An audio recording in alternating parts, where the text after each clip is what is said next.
Abramos as nossas Bíblias no Evangelho segundo o profeta Daniel.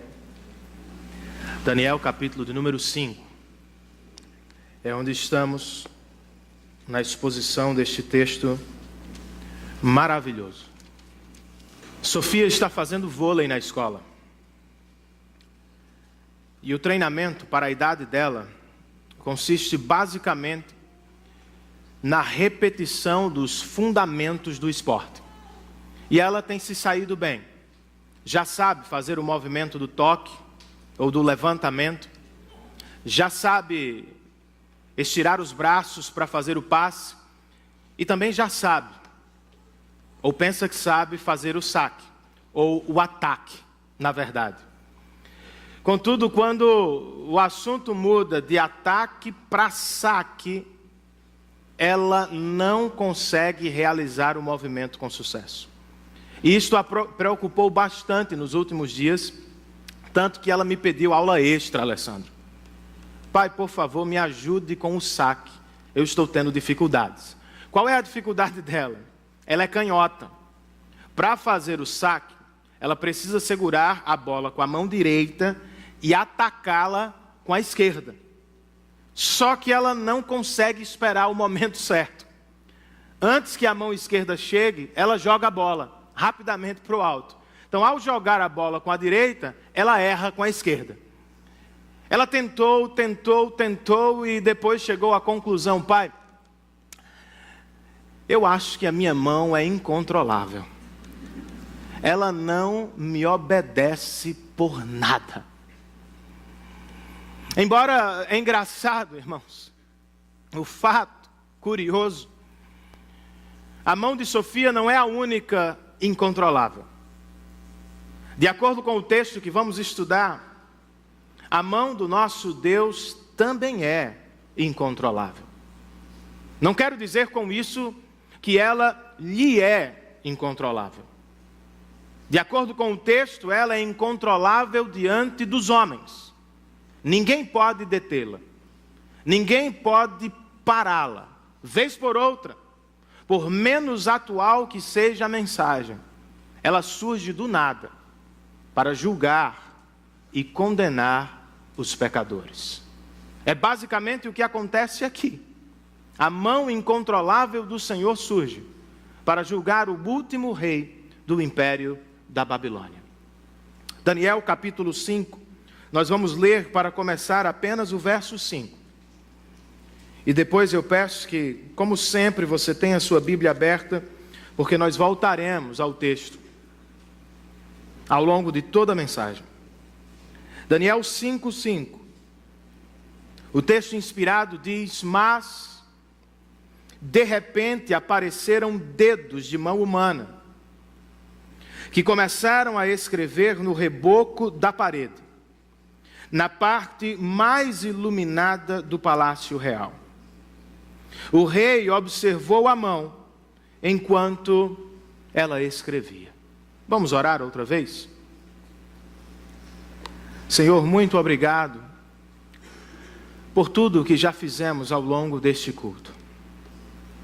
Cantamos sobre o teu belo caráter, exaltamos a beleza inigualável do teu ser.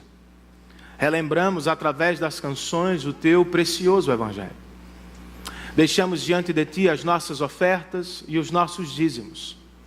E pedimos que o Senhor os use da melhor maneira possível. Mas agora, Senhor, nos aproximamos da tua palavra, o ponto mais alto e mais importante do culto cristão. Quando nos sentamos e nos calamos para ouvir a tua voz. Espírito Santo de Deus, tenha misericórdia de mim. Assiste-me enquanto prego a tua palavra. E assiste o teu povo, enquanto mesmo escuta a tua palavra. Que pelo poder da tua palavra e ação invisível do teu Espírito, ó Senhor, ao término deste culto não sejamos mais os mesmos, mas que tenhamos crescido na semelhança com Cristo Jesus. É no nome dele, por amor a ele e para a glória dele que nós oramos. Amém e amém.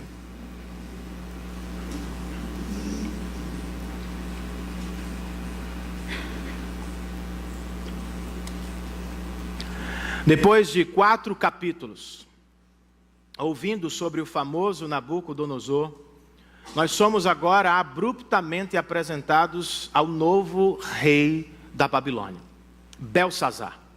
Quem é ele? E como ele chegou ao trono dos caldeus? Historiadores nos informam que Nabucodonosor morreu no ano 562 a.C., depois de um reinado de 43 anos. Seus familiares viveram sucessivas batalhas pelo poder, o que naturalmente abriu uma lacuna por onde conspiradores entraram. Um deles foi Nabonido. Nabonido foi o último rei do império da Babilônia. Contudo, ele jamais reinou o império de frente, por um problema religioso. Ele era devoto de outro santo, de outro Deus. Ele preferiu se retirar para um palácio distante, deixando no trono seu filho, Belsazar. Belsazar é o rei executivo, é o rei na prática. Contudo, não foi o mais sábio dos reis da Babilônia. Diferentemente de Nabucodonosor, Belsazar jamais se prostrou em arrependimento diante do Senhor. E é precisamente por isso que a mão do Senhor surge incontrolável para julgá-lo na última noite do império. O capítulo 5, então, forma o outro lado de uma mesma moeda, irmãos. Ao longo do 4, nós assistimos um rei orgulhoso e arrogante, que se humilha, e que por isso é poupado. Aqui no 5, nós temos um rei igualmente arrogante.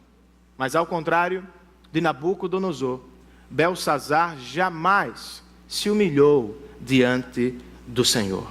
Deus pode, portanto, perdoar um rei arrogante que se humilha, mas ele também pode julgar e condenar um pecador arrogante que não se prostra em arrependimento diante dele. Com isso, o texto nos coloca diante de uma verdade pesada, mas extremamente necessária. O Evangelho nos apresenta, sim, a graça maravilhosa do nosso Deus, mas ele também tem um lado pesado. Deus julgará os pecadores. A pergunta que precisamos fazer é: como responderemos? Qual será a nossa resposta diante desta verdade pesada das Escrituras? A partir do exemplo de Belsazar, irmãos, o profeta Daniel nos coloca diante de 3 respostas. Respostas estas que devem habitar os nossos lábios, mas também os nossos corações. E elas estão listadas na 2ª página do nosso boletim hoje, de maneira ligeiramente diferente. Mas ainda assim constam no boletim informativo.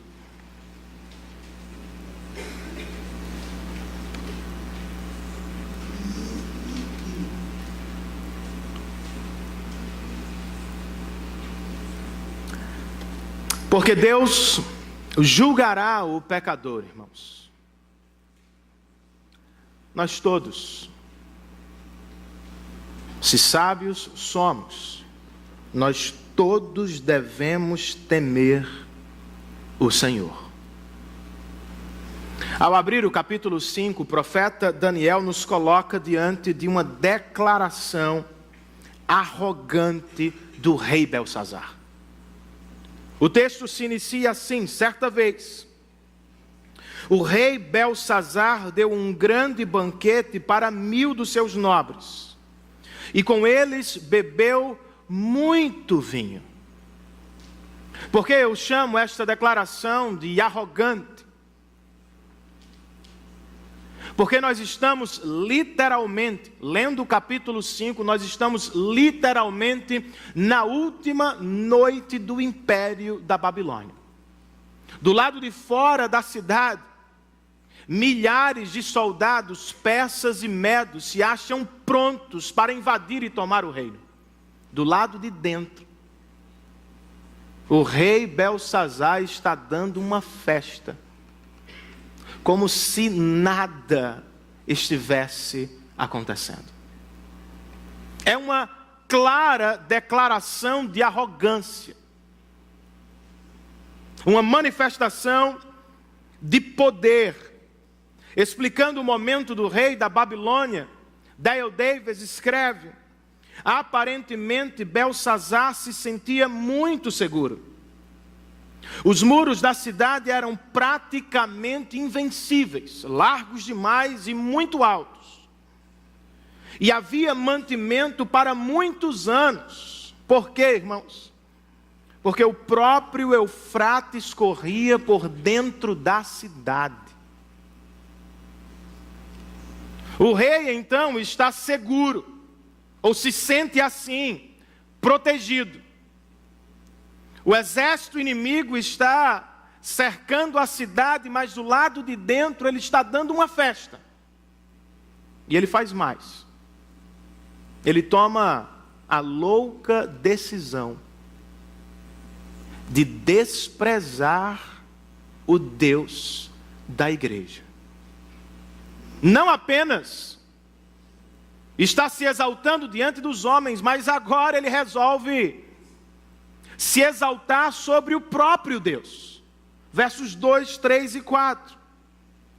Enquanto Belsazar bebia vinho, deu ordens para trazerem as taças de ouro e de prata que o seu predecessor, Nabucodonosor, tinha tomado do templo de Jerusalém, para que o rei e os seus nobres, as suas mulheres e as suas concubinas bebessem nessas taças. Então trouxeram as taças de ouro que tinham sido tomadas do templo de Deus em Jerusalém. E o rei e os seus nobres, as suas mulheres e as suas concubinas beberam nas taças. E enquanto bebiam o vinho, louvavam os deuses de ouro, de prata, de bronze, de ferro, de madeira e de pedra. Qual é o propósito, irmãos? De trazer à festa as taças de ouro do templo de Yahvé. Sinclair Ferguson comenta: o monstro que antes estava preso em seu coração foi liberado. Quase podemos ouvir seu grito arrogante quando ordena seus servos: tragam-me as taças sagradas dos judeus, pois nós vamos profaná-las hoje. É como se estivesse dizendo: Yahvé teve poder no passado, mas hoje quem manda na Babilônia sou eu. Yahvé pode ter sido poderoso nos limites de Israel, mas sobre a Babilônia ele não tem poder. Será mesmo?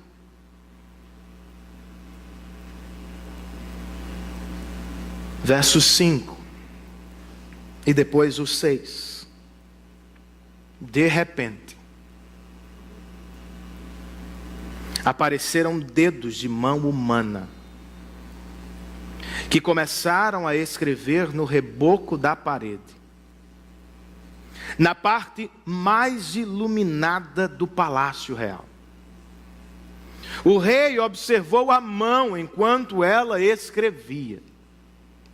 Seu rosto ficou pálido, e ele ficou tão assustado que os seus joelhos batiam um no outro, e as suas pernas vacilaram. Consegue imaginar a cena? É um filme de terror isso aqui, irmãos.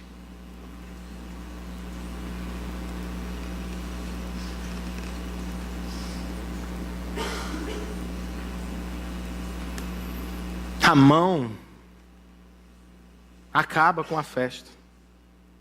e leva o rei imediatamente à sobriedade outra vez.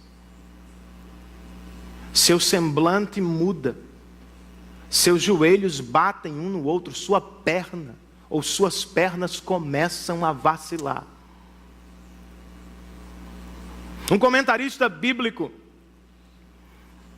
nos diz que o texto original é muito mais realista, fazendo uma tradução literal do verso 6. Jan Duguid escreve: seu corpo se tornou de repente incontrolável, o que provavelmente significa que logo o trono se apresentou molhado e sujo. Deu zebra. E agora, o que o rei vai fazer? Qual será o escape dele? Ele vai fazer o que sabe fazer. Ele vai correr para o paganismo da Babilônia.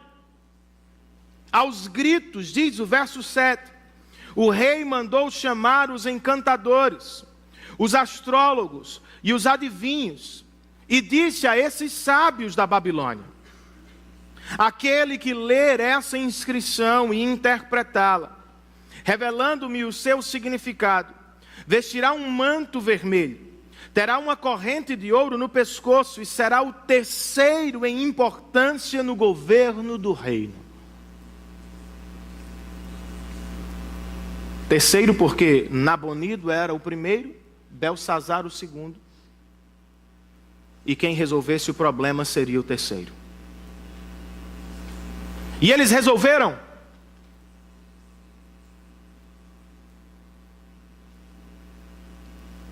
Como sempre acontece ao longo do livro, eles nada puderam fazer. Todos os sábios do rei vieram, verso 8. Mas não conseguiram ler a inscrição, nem dizer ao rei o seu significado. E diante disso, o rei Belsazar ficou ainda mais aterrorizado. E o seu rosto ainda mais pálido. Seus nobres estavam alarmados. O palácio da Babilônia está outra vez perturbado. O rei aterrorizado. Os sábios se mostram incapazes. Os nobres estão alarmados diante da mão incontrolável do Senhor. E você? Como é que você responde quando Deus simplesmente resolve acabar sua festa? O que você faz quando a vida de repente fica tenebrosa, aterrorizante? Qual é a sua saída? O que você faz quando as coisas simplesmente dão errado? Alguns, como Belsazar, entram em desespero. E porque se encontram desesperados, eles buscam o paganismo cotidiano para fazer qualquer negócio, a fim de encontrar alívio em meio às dificuldades, calma durante a tormenta. E a pergunta que precisamos fazer é: por quê? Por que as pessoas estão tão desesperadas? Muito provavelmente, irmãos, porque não conseguem viver sem o que idolatram. Cobriram, por assim dizer, as dádivas de Deus com importância divina. E agora não conseguem viver sem elas.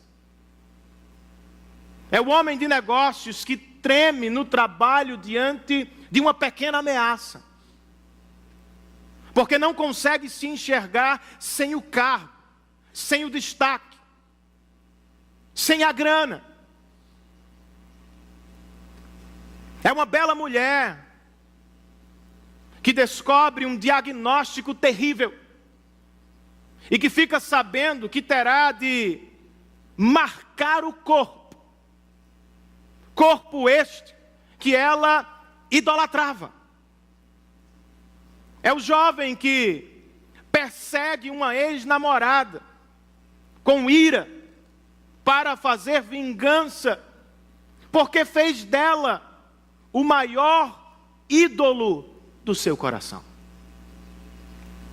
As pessoas estão em um beco sem saída. Fizeram de dádivas deuses. E na prática, eles não conseguem salvar ou realizar. Como os sábios da Babilônia, os falsos deuses não podem acalmar os temores, não podem realizar os anseios, não podem nos proteger diante das dificuldades. Há alguma alternativa, Renan? Claro que há. Se os deuses de ouro, de prata, de bronze, de madeira e de pedra nada podem fazer pelo rei Belsazar, o Deus de Israel, que foi profanado no palácio, este Deus pode salvar seu povo, até mesmo quando este se encontra em uma fornalha ardente.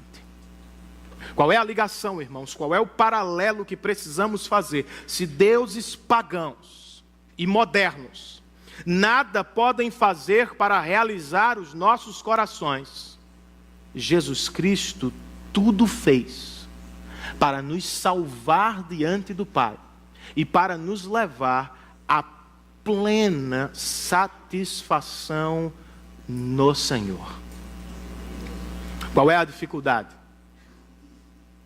Para nos abençoar com plena satisfação, por vezes o Senhor permite perdas, dificuldades e tribulações,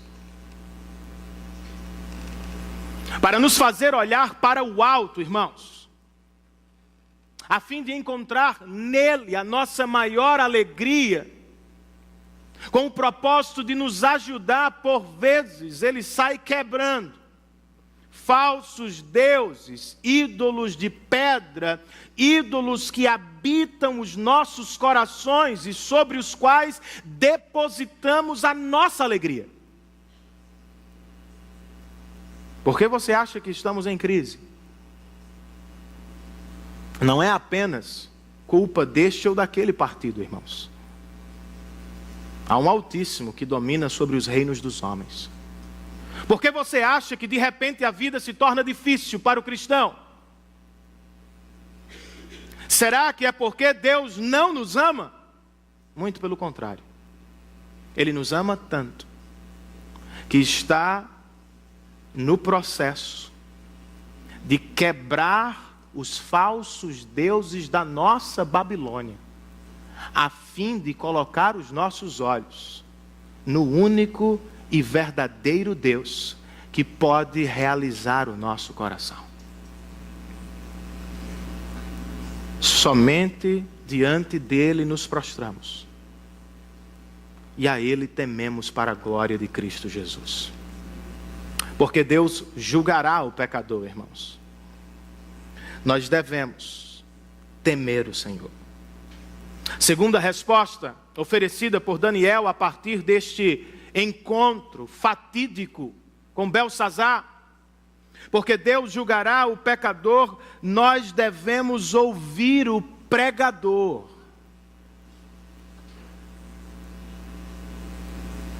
A mão que escreve na parede do palácio é um intruso perturbador. Contudo, ela não é o único. A mãe do rei, que provavelmente também não foi convidada para a festa, de repente aparece no salão do banquete. Ela também é um intruso que traz boas notícias. Verso de número 10. Tendo a rainha, nota de rodapé da NVI, ou rainha mãe, ouvido os gritos do rei e dos seus nobres, entrou na sala do banquete e disse: ó rei, vive para sempre, não fiques assustado nem tão pálido. Porque ele não deve ficar mais assustado? Qual é a boa notícia que a rainha mãe traz a Belsazar? A boa notícia se chama Daniel. Pelo menos inicialmente. É o que ela nos diz nos versos 11 e 12. Existe um homem em teu reino que possui o espírito dos santos deuses.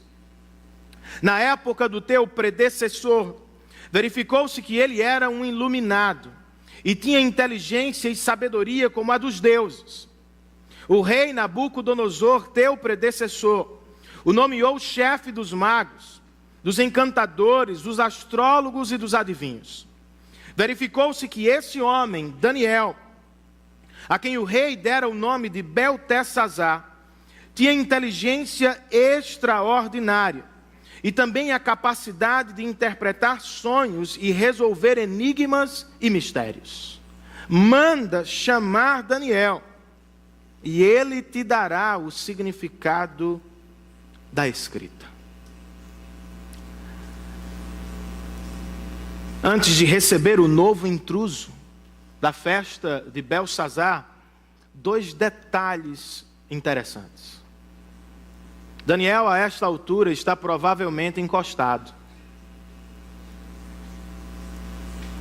Quem sabe por sua idade, já era um velho a essa altura. Ou talvez, simplesmente por preferência do novo rei. De toda forma, ele está distante da corte da Babilônia. Contudo, mesmo não ocupando mais os lugares proeminentes do reino,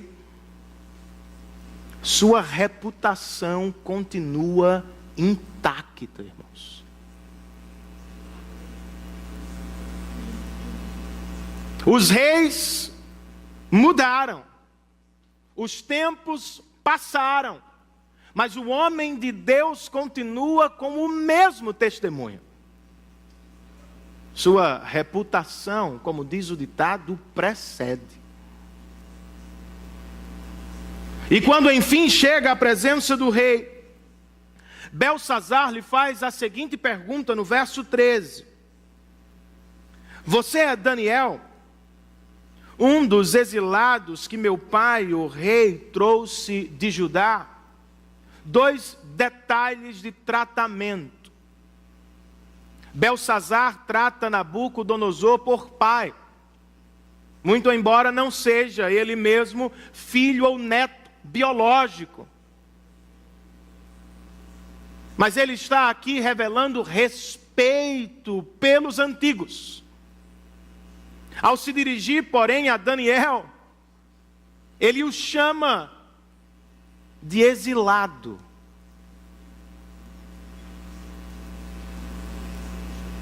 Daniel também tem uma larga contribuição com o império da Babilônia.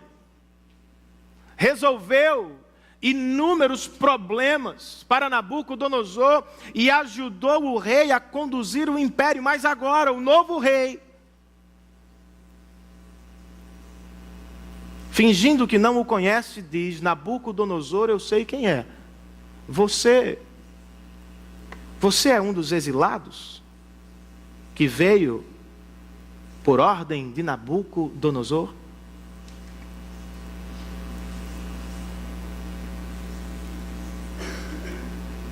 No entanto, irmãos, para a surpresa do rei que desonrou o Deus de Israel,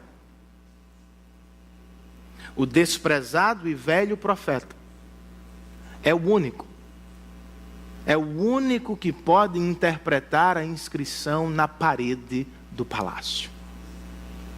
Pode ter sido desprezado, pode ter sido escanteado, o profeta pode ter sido esquecido, mas agora ele será extremamente útil para um momento de perturbação. E o rei sabe disso. É um hábil político. E por isso lhe faz uma oferta irrecusável. Verso 16. Mas eu soube, embora você seja um exilado, eu soube que você é capaz de dar interpretações e de resolver mistérios. Se puder ler essa inscrição e dizer-me o que significa, você será vestido com um manto vermelho e terá uma corrente de ouro no pescoço. E será o terceiro em importância no governo do reino. Eu disse oferta irrecusável para os que fizeram do poder e das riquezas seus deuses, sim. Mas não para Daniel. Daniel é um profeta do Senhor. Não está à venda. Nem vai comercializar as bênçãos. Olha o que ele responde, irmãos, no verso 17. Podes guardar os teus presentes para ti mesmo e dar as tuas recompensas a algum outro. No entanto, lerei a inscrição para o rei e lhe direi o seu significado. O profeta não está à venda. O Senhor, suas dádivas também não estão. Eis uma lição que precisamos aprender e relembrar, irmãos. As dádivas do Senhor não podem ser compradas. Algumas pessoas insistem em viver como Belsazar. Vivem como se fosse possível comprar Deus, comprando programas, pregadores e outras coisas mais. Aos que procedem assim eu digo, cuidado para não cair no erro de Simão o mago, que também tentou comprar as bênçãos do Senhor. Percebendo o coração do mago, o apóstolo Pedro lhe disse: pereça com você o seu dinheiro. Você pensa que pode comprar o dom de Deus? O Senhor não está aberto para negócios, irmãos. Suas dádivas não estão na promoção. Ele não é uma máquina de refrigerante onde você coloca R$2 e recebe uma latinha. Ele não é manipulado por nossas ofertas ou nossa religião. Ele jamais vai ceder aos nossos caprichos pessoais. Ele não vende, comercializa bênçãos por graça. E para a glória do seu próprio nome, Ele as distribui generosamente com seu povo. Mas talvez você me diga: Renan, e os pregadores que parecem estar à venda? É verdade. Muitos pregam o que as pessoas querem ouvir por interesses pessoais. E outros estabelecem um preço para dar ou comercializar as bênçãos do Senhor. Compre este objeto. Seja você um mantenedor. Leia esta Bíblia. Adquira este livro. Envie ou faça a sua oferta de sacrifício e os céus se abrirão. Como eu gostaria que estes pregadores fizessem a leitura do que Paulo escreveu aos Tessalonicenses. Como homens aprovados por Deus para nos confiar o Evangelho, não falamos para agradar pessoas, mas a Deus que prova o nosso coração. Vocês bem sabem que a nossa palavra nunca foi de bajulação, nem de pretexto para ganância. Deus é nossa testemunha. Nem buscamos o reconhecimento humano, quer de vocês, quer de outros. E se não devemos comprar ou vender o que fazemos aos genuínos e fiéis pregadores do Evangelho.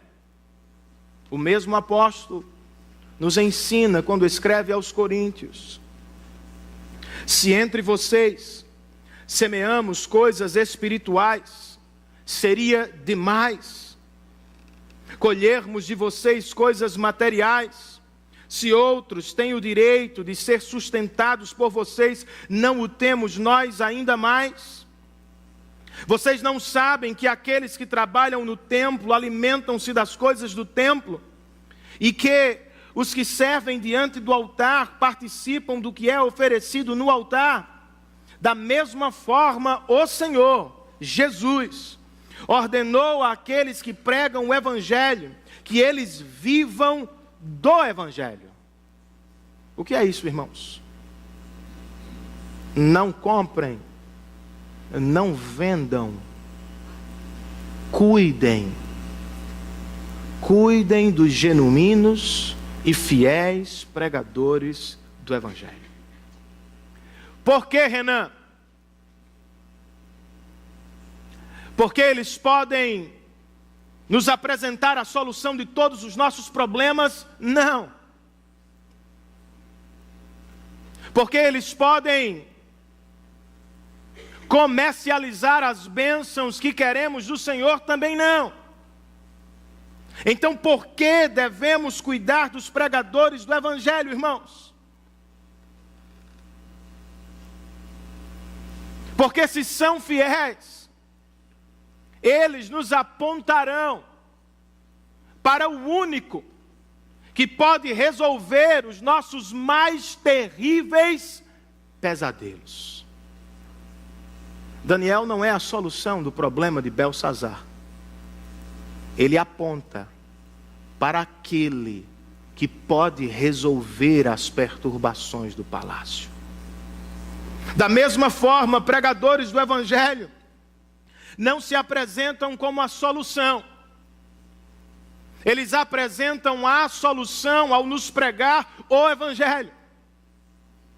Eles não se aproveitam da oportunidade para roubar pessoas perturbadas. Eles aproveitam cada e toda oportunidade para apontar as pessoas perturbadas na direção do Salvador, que acalma a alma para sempre. O Salvador, que como Daniel também foi desprezado. O Salvador, que como Daniel foi extremamente necessário na história da redenção. O apóstolo Paulo escreve: os judeus pedem sinais miraculosos e os gregos procuram sabedoria. Nós, porém, pregamos a Cristo crucificado, o qual de fato é escândalo para os judeus e loucura para os gentios. Para os judeus, a cruz era símbolo de condenação, irmãos. E por isso desprezaram Jesus Cristo. Para os gregos, a cruz era sinônimo de pobreza intelectual. E por isso também desprezaram o Senhor.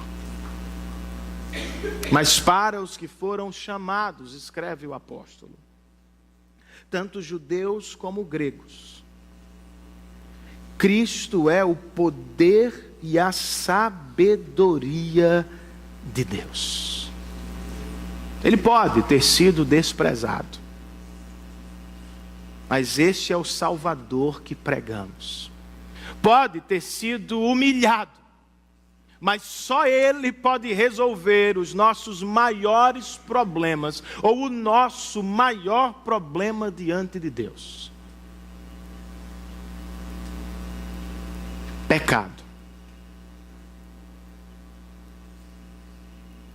Como é, irmãos, que um Deus santo e perfeitamente justo pode perdoar homens e mulheres pecadores sem comprometer o próprio caráter?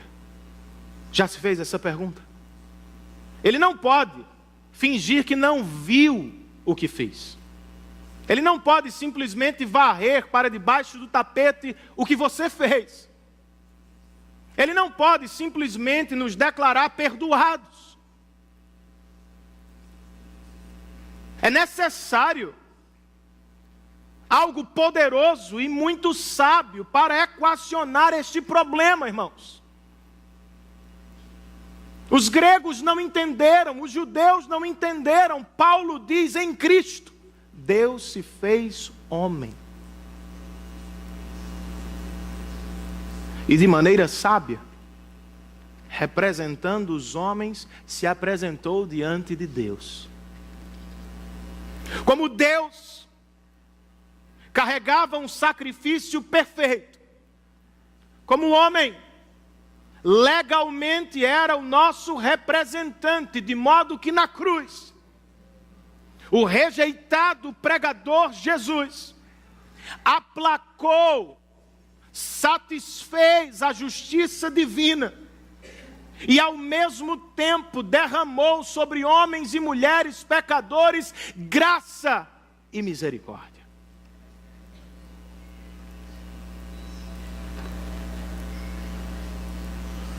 Como Belsazar fez com Daniel, por algum tempo da vida, eu e você também menosprezamos o Senhor. Mas se você quer o alívio eterno do seu coração, a solução para o seu maior problema, não o negligencie nesta tarde. Não o empurre para amanhã. Não o deixe de lado. Prostre-se diante dele e clame hoje por salvação em Cristo Jesus. Porque Deus julgará o pecador. Nós devemos temê-lo. Porque Deus julgará o pecador, nós devemos ouvir o pregador humilhado. E por fim, irmãos, porque Deus julgará o pecador, nós devemos olhar para o Salvador enquanto há tempo. Daniel prometeu: eu vou ler a inscrição e vou lhe oferecer o significado. Antes, porém, do significado, ele faz uma pregação, irmãos. Uma pregação muito organizada, por sinal. O rei não quer uma pregação, como eu e vocês. Ele é imediatista, ele quer apenas a solução para o problema. Daniel, contudo, não está comprometido com o bem-estar terreno e passageiro do rei. Ele quer contribuir, se pode, com o bem-estar eterno do rei e de todos os que vão ler a passagem. Por isso ele oferta ao rei um sermão que tem começo, meio e fim. Ele começa com uma ilustração da história. Verso de número 18. Ó rei, palavras de Daniel a Belsazar. Foi a Nabucodonosor, teu predecessor, que o Deus Altíssimo deu soberania, grandeza, glória e majestade. Devido à alta posição que Deus lhe concedeu, homens de todas as nações, povos e línguas tremiam diante dele e o temiam. A quem o rei queria matar, matava. A quem o rei queria poupar, poupava. A quem queria promover, promovia. E a quem queria humilhar, humilhava. No entanto, verso 20. Quando seu coração se tornou arrogante e endurecido por causa do orgulho, ele foi deposto de seu trono real e despojado da sua glória. Foi expulso do meio dos homens e sua mente ficou como a de um animal. Passou a viver como jumentos selvagens e a comer capim como os bois. E o seu corpo se molhava com o orvalho do céu, até reconhecer que o Altíssimo domina sobre os reinos dos homens e coloca no poder a quem Ele quer. Ilustração do passado recente. Do ontem, o profeta se volta para o hoje. Do passado, ele se dirige ao presente. E ao rei Belsazar ele diz: mas tu, verso 22, Belsazar, seu sucessor, não te humilhaste, embora soubesses de tudo isso. Ao contrário, te exaltaste acima do Senhor dos céus. Mandaste trazer as taças do templo do Senhor, para que nelas bebessem tu, os teus nobres, as tuas mulheres e as tuas concubinas. Louvaste os deuses de prata, de ouro, de bronze, de ferro, de madeira e de pedra. Deuses que não podem ver, nem ouvir, nem entender. Mas jamais glorificaste o Deus que sustenta em suas mãos a tua vida e todos os teus caminhos. Duas observações. Percebam comigo que o rei Belsazar não é ignorante. Ele conhece a história, ele sabe o que Deus fez com Nabucodonosor, mas ele escolhe não aprender com o passado. Ao beber nas taças do templo de Jerusalém, ele não estava brincando, irmãos. O profeta diz que ele estava tripudiando o Senhor, se exaltando sobre os medos e os persas, e exaltando os deuses de prata, ouro, bronze, pedra e madeira, acima do Senhor de Israel. Ele não é ignorante, ele não é inocente. E é por isso que Daniel conclui, verso 24. Foi por isso que Deus enviou a mão que escreveu as palavras da inscrição. Esta é a inscrição que foi feita. Mene, mene, tekel, parsim. E este é o significado dessas palavras. Mene, Deus contou os dias do teu reinado e determinou o seu fim. Tekel, foste pesado na balança e achado em falta. Pérez, teu reinado foi dividido e entregue aos medos e aos persas. Usando 3 medidas diferentes e fazendo um pequeno jogo de palavras, irmãos. O profeta declara na face do rei a derrocada do império da Babilônia. E quando se cumpriu a palavra do profeta, 10 anos depois, verso 30. Naquela mesma noite, Belsazar, rei dos babilônios, foi morto. E Dario, o Medo, apoderou-se do reino.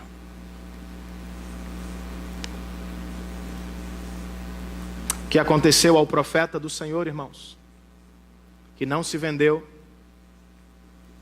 e que foi corajoso bastante para declarar a mensagem do Senhor diante do poderoso rei Belsazar. Verso 29. Mesmo não querendo, por ordem de Belsazar, Vestiram Daniel como um manto vermelho, puseram-lhe uma corrente de ouro no pescoço e o proclamaram o terceiro em importância no governo do reino. Percebem o que aconteceu aqui? O que vem acontecendo, capítulo após capítulo. O escanteado profeta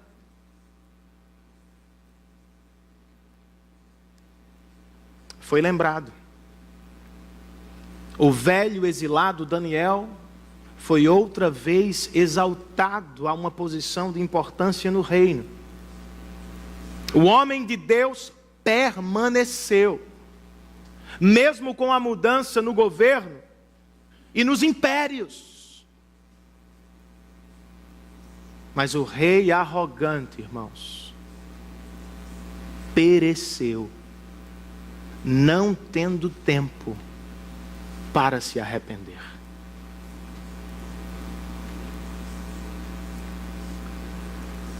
Qual é a utilidade prática, Renan, deste texto? Eu penso que ele é como um farol, irmãos, na escuridão da vida. Como um sinal que brilha, nos alertando do perigo e tentando chamar a nossa atenção ao caminho da salvação. É como se o texto estivesse gritando hoje: cuidado com a festa, ela certamente acabará. Belsazar, irmãos, estava bebendo às portas, não do paraíso, mas do juízo de Deus que cairia sobre ele. Não é assim que muitos de nós vivemos, como se não houvesse um amanhã, como se não houvesse um acerto de contas com o Senhor da glória, como se fôssemos os melhores, os mais poderosos, autossuficientes e donos da nossa própria história, nos afastando do Senhor e vivendo de maneira irresponsável como bem queremos. Mas a verdade, irmãos, é que nós estamos pisando todos os dias uma fina camada que a qualquer hora pode ceder. E então estaremos diante dele. Esta mensagem foi inicialmente pregada a Belsazar, mas quando Daniel a escreveu, ele já não pensava mais em Belsazar. Ele pensava nos judeus e ele pensava nos cristãos. Por que ela está aqui? Porque ainda há tempo.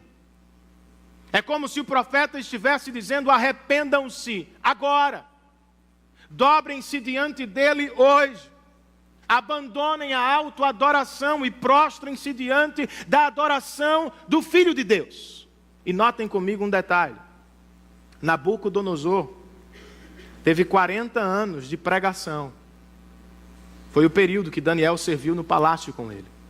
A Belsazar, Deus deu uma noite, uma única pregação. Não podemos precisar quando, irmãos, mas o fato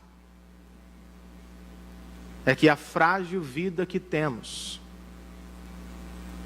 embora muitas vezes em festa, cederá, e então estaremos diante dele.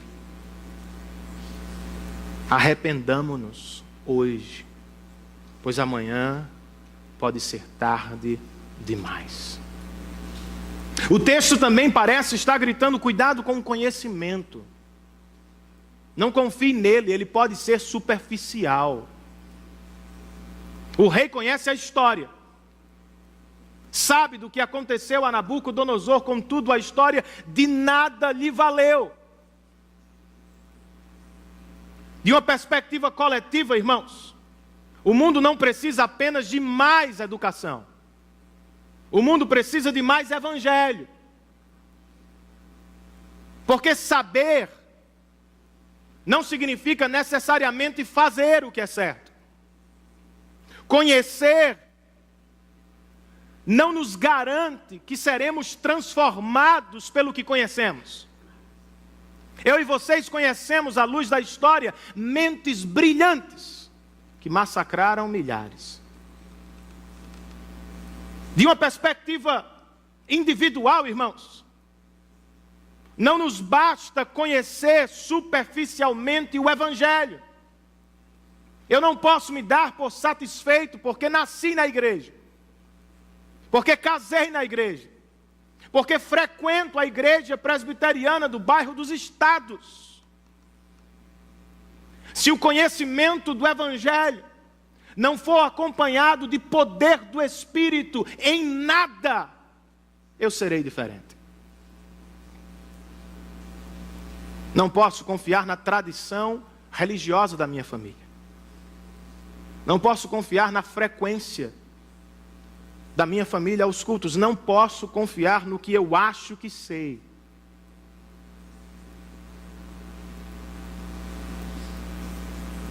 Precisamos não apenas de conhecimento bíblico, nós precisamos de poder do Espírito.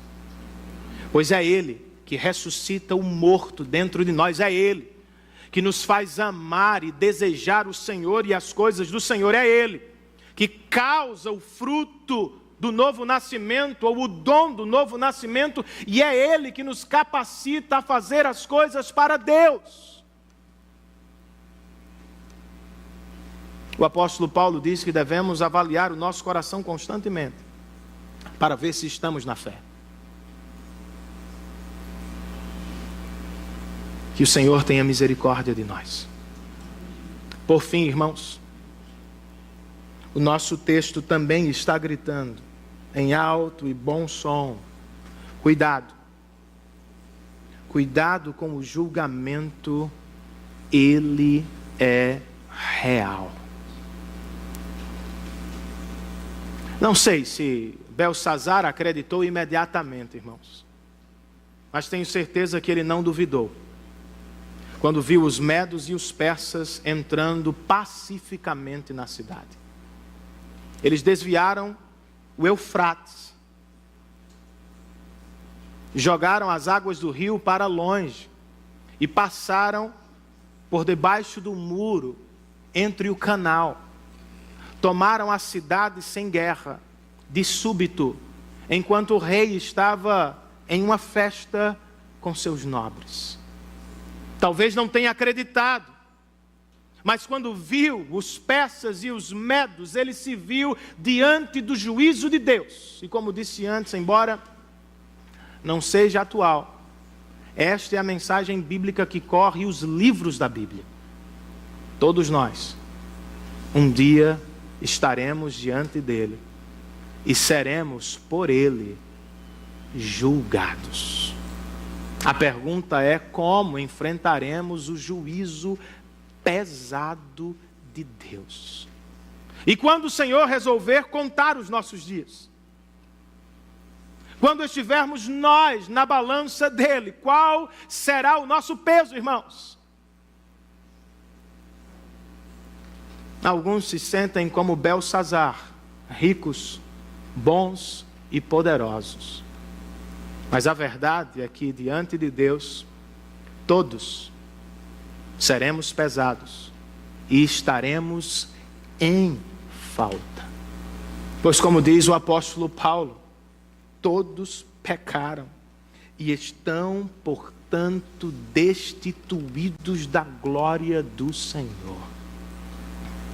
A única saída, a única esperança é o Salvador Jesus Cristo. Por medidas humanas, eu sei, ele pareceu inferior a Belsazar. Menos pesado ou mais leve do que o rei da Babilônia. Nunca teve um palácio. Nunca dirigiu um império humano. Jamais teve dinheiro para dar grandes festas, irmãos. Contudo, Quando Jesus foi pesado na cruz do Calvário, o autor de Hebreus diz que ele foi achado perfeito. Perfeito em si mesmo. O Cordeiro de Deus se entregou como um sacrifício substituto, ou substitutivo, irmãos, por nossos mais pesados e carregados pecados. E aos que forem achados em Cristo, ou pesados no Senhor, o próprio Senhor promete um banquete que jamais terá fim. O de Belsazar não durou uma noite sequer. Mas quando João viu, no Apocalipse, o banquete de Jesus, ele ouviu também de um anjo: felizes para sempre os convidados do banquete do casamento do Cordeiro.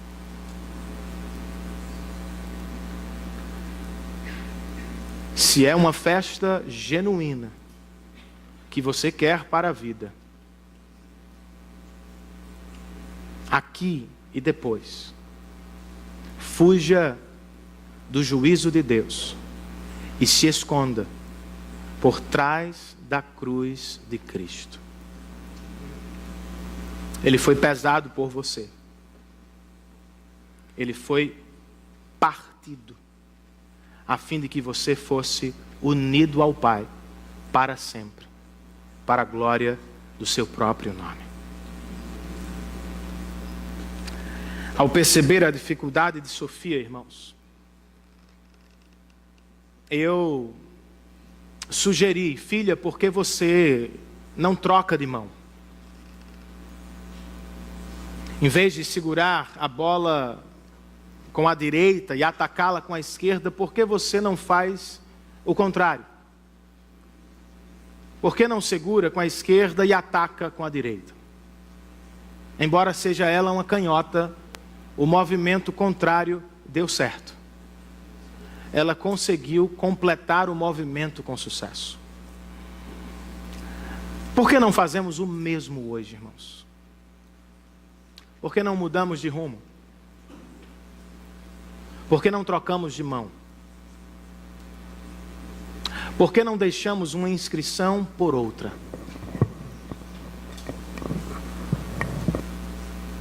A primeira inscrição é pesada demais e diante dela nada podemos fazer. Contado, pesado e condenado. Muito tempo depois, o apóstolo Paulo escreveu sobre a mesma mão, mas agora nos apresentando uma nova inscrição. Aos Colossenses, ele disse: quando vocês estavam mortos em seus pecados, Deus os vivificou em Cristo. Ele nos perdoou todas as transgressões e cancelou a escrita de dívida, que consistia em ordenanças e que nos era contrária. Ele a removeu pregando-a na cruz.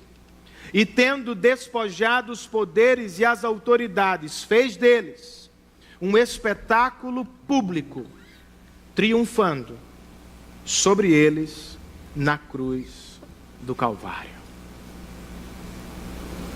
Os pecados de quem estavam sobre Cristo? Os nossos. As mãos de quem estavam pregadas à cruz? As dele.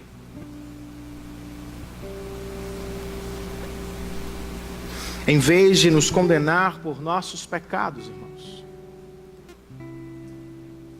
o mesmo Deus que apareceu no palácio de Belsazar assumiu as nossas dívidas e com a mesma mão incontrolável de antes, ao derramar seu precioso sangue, ele rasgou a dívida que nos era contrária. Antes, tudo o que poderíamos ouvir era contado, pesado e culpado. Hoje, por causa dele, nós podemos ouvir contado, pesado e poupado pelo sangue de Jesus Cristo. Porque ele julgará os pecadores, eu e vocês devemos temê-lo hoje. Porque ele julgará os pecadores, nós devemos dar ouvidos aos pregadores do Evangelho. Porque ele julgará todos os pecadores, nós devemos correr para o Salvador e encontrar nele abrigo, proteção e salvação eterna na presença de Deus. Vamos ficar de pé, irmãos? Vamos responder a esta mensagem, cantando ao Senhor uma canção. E enquanto isso, avalie o seu próprio coração. Veja onde você está na caminhada da fé. Do que você precisa se arrepender hoje. E de como você pode agradecer àquele que teve suas mãos pregadas para nos livrar da mão pesada do juízo eterno.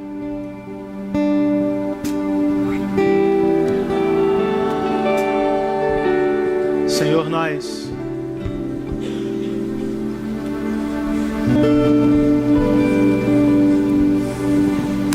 queremos temer e tremer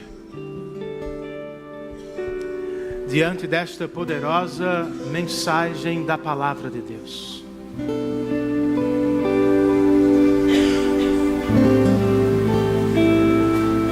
Senhor, se eu fosse pesado diante de Ti hoje,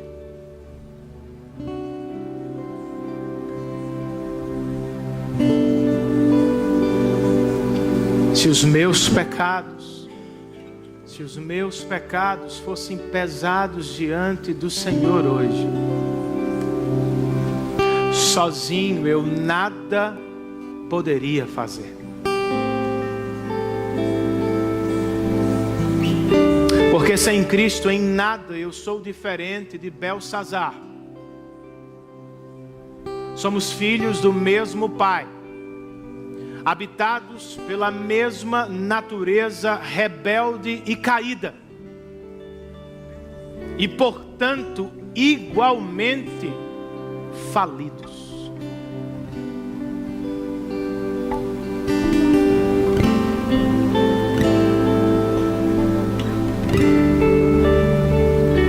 Mas glória,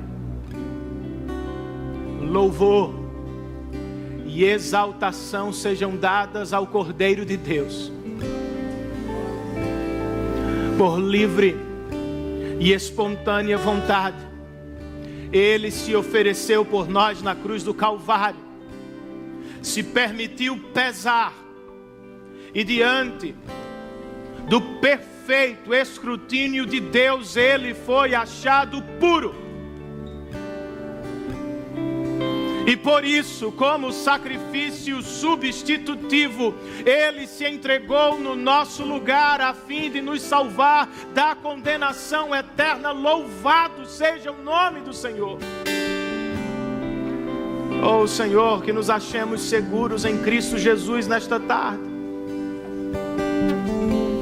Todos nós.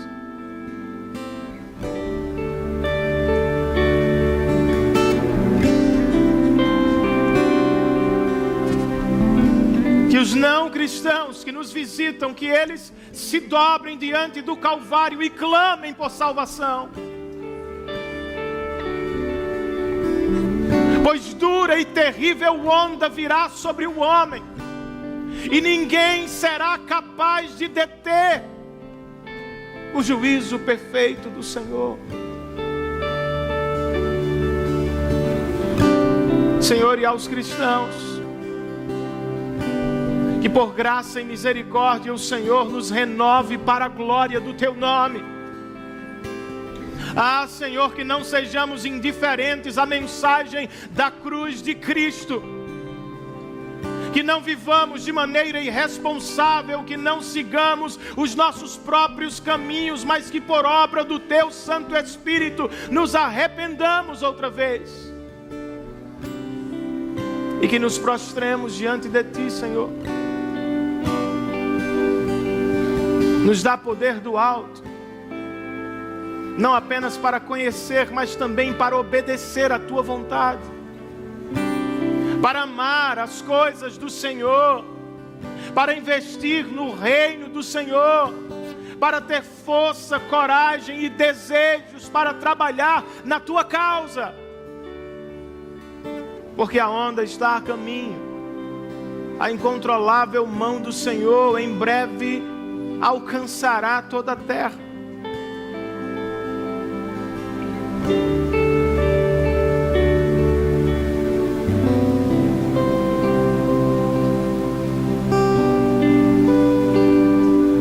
Tenha misericórdia de nós, Senhor,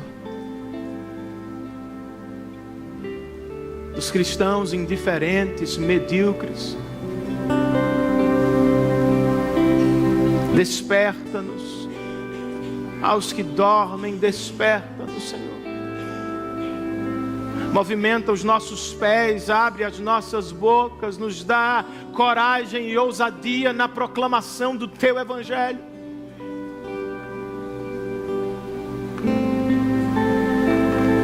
E que por obra Tua, incontáveis vidas, aqui no Cariri, no sertão, na África, na Ásia, incontáveis vidas sejam alcançadas para a glória de Jesus Cristo.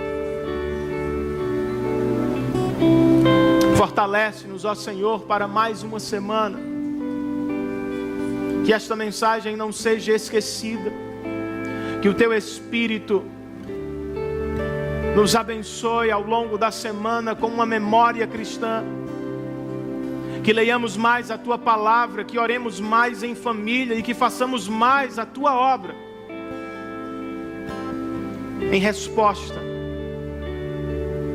às mãos pregadas no Calvário, que sangraram até a última gota para nos dar salvação. Que o amor de Deus, nosso Pai, a graça salvadora e fortalecedora de Cristo, nosso bendito Senhor, a comunhão, o poder, a presença, o consolo do Santo Espírito de Deus estejam sobre todos nós. E todos nós, a uma só voz, dizemos amém. Que Deus nos abençoe, queridos. Saiamos daqui sob o cuidado do nosso Pai.